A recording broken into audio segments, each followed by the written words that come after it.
The European AstroPi Challenge is an ESA education project run in collaboration with the Raspberry Pi Foundation. In Mission Space Lab, your first challenge is to design and program an experiment to be run on an AstroPi located in the Columbus module on the International Space Station. In this video, we're going to give you an overview of how to come up with a great idea, as well as some details of the AstroPi that can help you do that. Let's get started.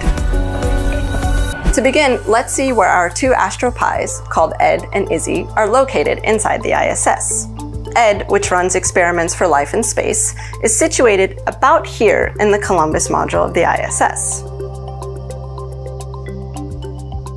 Izzy, which runs the Life on Earth experiments, is placed in a window looking down at Earth and has an infrared camera, but more about that in a moment. So how do you get started coming up with a great idea? It can seem like a daunting task, but don't worry, you've got this. The trick is to break the project down into pieces and to start small. For example, when someone wants to build a house, they're going to break the project down into steps. Maybe first deciding what type of house to build, and then drawing up plans for what it should look like and how to build it, before finally gathering the materials and then doing the building work. You can start defining your experiment idea using the same kind of strategy. First of all, every scientific investigation has a purpose. You need to define what sorts of questions your experiment will try to answer. Do you want to explore life in space, or learn about life back on Earth?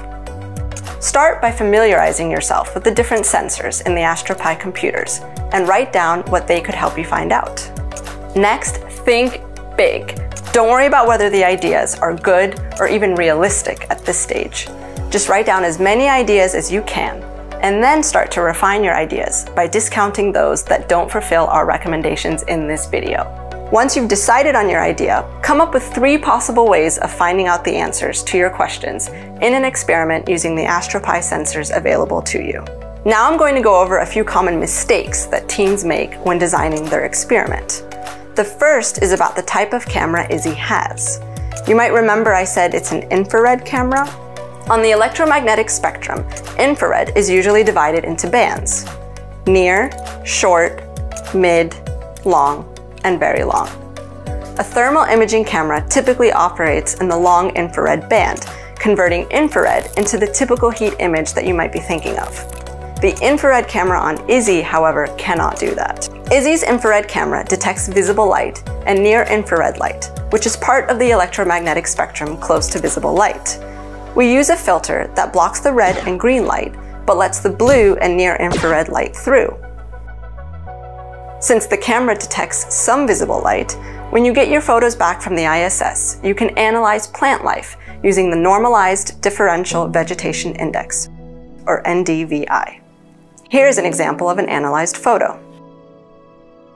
The other thing to know about Izzy's camera is that it doesn't take good pictures at night. These pictures are completely black. So experiments that try to capture light pollution or any other nighttime activity unfortunately won't work. Unlike Izzy, Ed has a visible camera, but it's important to remember that you can only use Ed's visible camera as a light sensor, meaning you can't store photos or record any video that you capture. This is to make sure we respect the privacy of the astronauts on board. Now, we also recommend that you don't try to capture specific locations on Earth during the 3 hours when your code will be running. We won't be able to tell you what the ISS is passing over in advance, so photographing specific ground locations is extremely unlikely. Remember as well that the ISS flies over locations between 51.6 degrees north and south of the equator, as this video shows. This means it never flies over many parts of Canada or parts of Northern Europe, so watch out. For all experiments, we have these additional recommendations.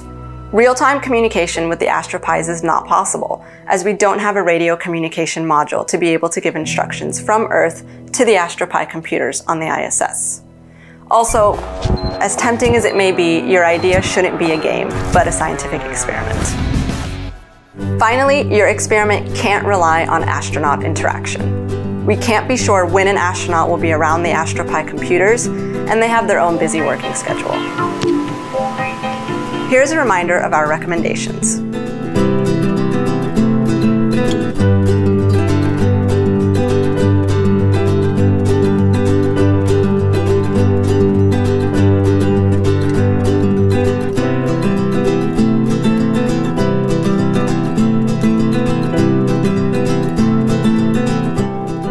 not be able to accept experiment ideas that don't follow our recommendations. Best of luck coming up with ideas, and have fun.